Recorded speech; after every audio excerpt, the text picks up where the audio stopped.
Menanggapi beredarnya video dirinya yang sedang menghisap sabu, Januar Bakri beserta dua rekannya sesama anggota DPRD Kota Padang, Sumatera Barat, siang tadi mendatangi gedung BNNP Provinsi guna melakukan tes urin.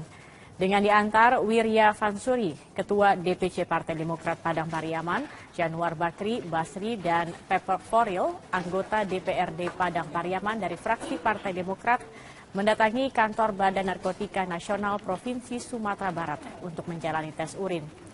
Wirya menjelaskan dari 4 anggota fraksi yang akan dites urin, hanya 3 yang bersedia. Sedangkan yang 1 lainnya, Zal Effendi, menolak diperiksa dengan alasan sakit. Januar mengaku dirinya bukan pengguna narkoba, namun jika terbukti positif pengguna narkoba, ia siap untuk diberhentikan sebagai anggota dewan.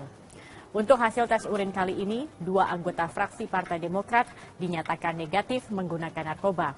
Sedangkan Januar Bakri hari ini akan berangkat ke Jakarta untuk dilakukan tes terbukti atau tidaknya menggunakan narkoba di kantor BNN Pusat karena peralatan lebih lengkap. Nggak petang soalnya kalam itu aja. Anda menyaksikan News Update, pemirsa. Anggota DPRD Kabupaten Padang Pariaman, Sumatera Barat, Salman Hardani akan menuntut pihak yang mengunggah video dirinya di media sosial. Menurut Salman, video tersebut telah mencemarkan nama baiknya karena dianggap sedang mengkonsumsi narkoba. Salman menegaskan kejadian tersebut berlangsung di kamarnya saat bimbingan teknis DPRD Kabupaten Padang Pariaman di Kota Batam 1 tahun lalu. Barang-barang tersebut sudah ada di meja kamarnya ketika ia masuk hotel. Karena penasaran, ia kemudian mencoba barang tersebut. Salman sendiri tidak mengetahui siapa yang merekam kejadian tersebut. Menurutnya, ia hanya berdua ketika kejadian tersebut berlangsung.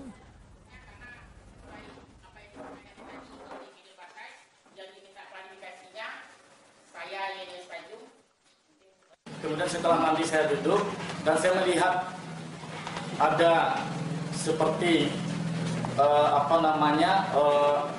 aqua, kemudian ada seperti pakai pipet, kemudian ada sendok, ada pemancis, ada ininya korek api. Kemudian saya panggil teman saya di sebelah, kemudian saya bawa ke kamar saya. Kemudian kami penasaran dan kemudian mencoba seperti yang ada ditulis di media pada hari ini. Dan saya sampai sekarang tidak tahu apakah yang saya coba itu. 2 anggota DPRD Kabupaten Padang Pariaman yang terekam diduga sedang mengonsumsi narkoba ternyata sudah menjadi target operasi BNN Provinsi Sumbar sejak September lalu. Namun BNN belum dapat melakukan penangkapan karena belum menemukan barang bukti dan informasi yang cukup. Menurut Kepala BNNP Sumbar Ali Azhar, keberadaan video rekaman yang menampilkan 2 anggota DPRD Kabupaten Padang Pariaman, yakni Januar Bakri dan Salman Hardani, sudah diketahui sejak September lalu. BNN kemudian menjadikan mereka sebagai target operasi. Namun dalam proses penyelidikan, video keduanya yang diduga tengah menghisap sabu terlanjur beredar di media sosial. Ali Azhar menambahkan pihaknya saat ini tidak dapat menangkap politisi Partai Demokrat dan PDI Perjuangan tersebut karena tidak ada barang bukti. Hingga saat ini BNN Sumbar masih berupaya mengumpulkan informasi dari keduanya serta berencana melakukan tes urin terhadap seluruh anggota DPRD di Sumatera Barat.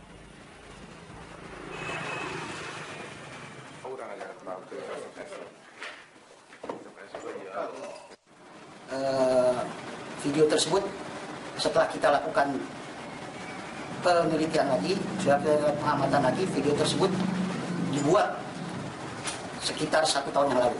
BNN sudah mendapat laporan itu sekitar awal September. Kita sudah melakukan penyelidikan terhadap kasus tersebut.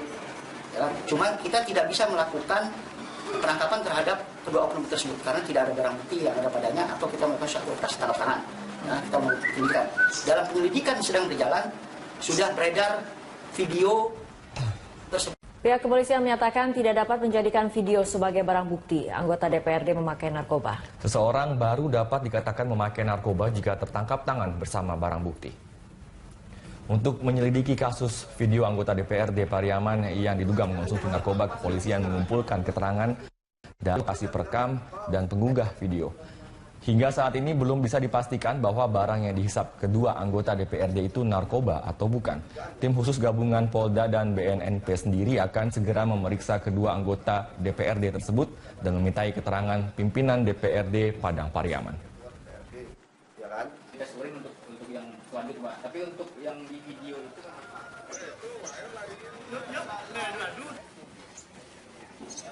terkait apa yang beredar saat ini adanya video, ya kita bersama dengan BNP dan Polres kita bersama turun ya untuk melakukan pengecekan, kemudian kapan digunakan, di mana, kemudian kita akan klarifikasi dan sebagainya. Yaitu upaya-upaya untuk mengusut ke sana. Ya, kita belum sampai ke tersangka dan sebagainya belum. Ya kita akan klarifikasi dulu ini kapan kejadiannya. Yang perlu diingat bahwa sekali lagi tindak pidana narkoba itu adalah tertangkap tangan, kan gitu. Dan ini kan kita akan cek semuanya, kita akan cek klarifikasi semuanya nanti. Gitu. Jadi kita perlu tahapan-tahapan untuk melakukan penyelidikan ke sana. Sehingga kalau dia hari ini Bunda Yani didampingi oleh tim kuasa hukumnya melaporkan akun sosial media Facebook Guntur Romli yang merupakan juru bicara dari tim sukses Ahok Jarot dan Ketua Komunitas Advokat Muda Ahok Jarot Muanas Alaidin. Laporan ini dilakukan di Gedung Sentra Pelayanan Kepolisian Polda Metro Jaya atas tindak pencemaran nama baik. Mereka melaporkan Guntur Romli yang merupakan juru bicara tim sukses Ahok Jarot dan Ketua Komunitas Advokat Muda Ahok Jarot Muanas Alaidin karena diduga telah menyebar fitnah kepada publik dengan menyebut Buni sebagai provokator. Sebelumnya Komunitas Advokat Muda Ahok Jarot telah melaporkan akun sosial media Facebook Buni Yani atas dugaan melanggar Undang-Undang ITE. Melanggar KUHP. Pak, nanti bisa ini ya, satu kira-kira. Pak Buni Yani didampingi oleh kurang lebih 20 advokat pengacara. Dan kita akan lawan, ya. Hal-hal begini kita akan lawan. Yang kita laporkan 2 orang. Saudara Guntur Romli, ya. Terus dengan saudara Muanas Alaidin, ya, Muanas Alaidin sebagai pelapor. Nah, kalau Guntur Romli itu disangkakan karena dia melalui akun Facebooknya itu mengatakan bahwa Buniani ini adalah provokator.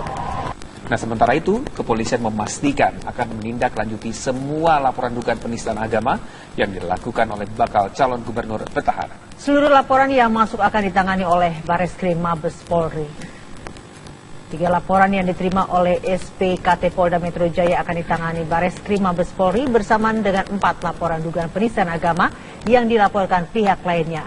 Dilimpahkannya seluruh pelaporan dari Polda ke Bareskrim dengan mempertimbangkan agar proses penyelidikan berjalan objektif jika ditangani oleh Mabes Polri. Kepolisian juga mengimbau kepada masyarakat untuk menunggu tindak lanjutnya karena kasus ini sudah mulai diselidiki. Semua pelaporan di backup oleh Mabes Polri sehingga kasus-kasus kita limpahkan ke Mabes Polri. Karena memang ada beberapa salah satu pertimbangan ya biar objektif. Kalau Polda selevel dengan gubernur menangani terlapornya gubernur kan tidak objektif nanti. Di samping memang laporan pertama juga ke Mabes sehingga kita sepakat Bapak Kapolda, Bapak Kapolri sudah mendudukkan Bareskrim dengan Kapolda sehingga kasusnya ditarik ke Mabes Polri. Dalam pengembangan kasus Dimas Kanjeng Taat Pribadi, polisi memeriksa sejumlah saksi dugaan penipuan bermodus penggandaan uang. Selain itu, polisi mengembangkan temuan makam yang diduga korban pembunuhan berkaitan dengan Dimas Kanjeng. Sejumlah saksi kasus penipuan dengan tersangka Dimas Kanjeng Taat Pribadi hari ini dipanggil oleh penyidik Polda Jawa Timur.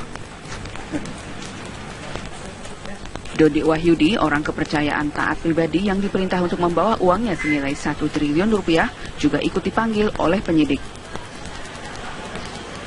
Para saksi dimintai keterangan seputar proses penggandaan uang, termasuk pola perekrutan pengikut, berujung pada mahar yang harus dibayar oleh para pengikut.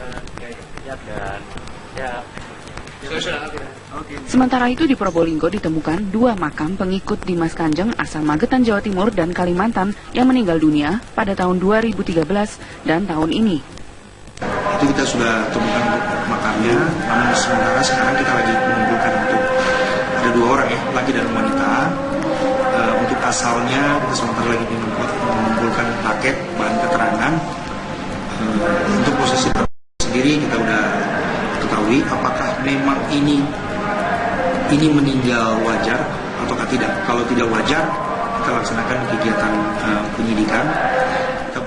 Polisi mengembangkan dugaan adanya kuburan massal di area Padepokan Dimas Kanjeng. Dari Probolinggo dan Surabaya, Jawa Timur, Syahwan Kamahina, Syamsul Huda, TV One mengabarkan.